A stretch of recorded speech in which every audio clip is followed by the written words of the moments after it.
Hello guys, welcome back to my विदाई vlog. जी हाँ, मैं जा रही हूँ जूनागढ़ अपने गांव को छोड़ के, और अभी मैं भावनगर के लिए निकल चुकी हूँ। मैं शाम को भावनगर पहुँची थी और दूसरे दिन की मेरी बस थी, तो शाम की कोई भी क्लिप बनाने का मुझे मौका नहीं मिला। और रात को मैं और मेरी बहन छत पे बैठ के गॉसिप्स कर रहे थे पूरे गाँव की, और चांद को निहार रहे थे। दूसरे दिन उसका एडमिशन करवाने जाना था। उसका एडमिशन करवाने के बाद मैं जूनागढ़ के लिए निकल जाने वाली थी, और अभी हम उसका एडमिशन करवाने के लिए निकल रहे हैं।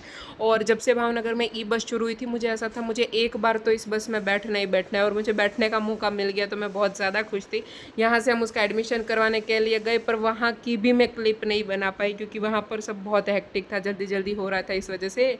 उसके बाद मेरी बहन ने कहा मुझे अपनी हॉस्टल ले चलो, मुझे मेरे दोस्तों से मिलना है, पर अफसोस वहाँ उसका कोई दोस्त था नहीं, सारे अपने घर पे थे, तो वो उससे नहीं मिल पाई। और फिर हम वहाँ से गए थे धर्मनंदन पे।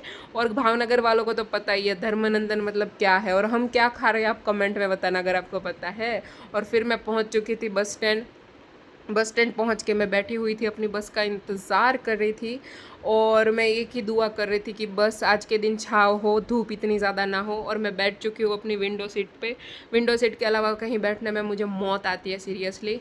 और अभी ये टाइम आ चुका था अलविदा कहने का भावनगर से, कि अभी के लिए मैं जा रही हूँ, वापस आऊँगी पर अभी के लिए तो मैं जा रही हूँ। और अभी हम निकल चुके थे और ऑलमोस्ट सारा दिन छाँव ही थी, तो मतलब ये अच्छा रहा था मेरे लिए। और अभी गिरनार थोड़ा थोड़ा दिखना जब शुरू हुआ तब मेरी एक्साइटमेंट बढ़ने लगी थी, क्योंकि जितना गिरनार नज़दीक आ रहा था उतनी मैं खुश ज़्यादा हो रही थी। और बस ऐसे गिरनार की इसी वीडियो को बनाते बनाते कब मेरा गाँव आ गया मुझे पता नहीं चला। और अभी मैं ऑटो में बैठ के मेरी हॉस्टल के लिए निकल चुकी थी अपने बैग्स लेके, और मैं अपनी डेस्टिनेशन पे पहुंच चुकी हूँ। तो यहीं पे मेरा व्लॉग ख़त्म करते हैं। टाटा गाइस।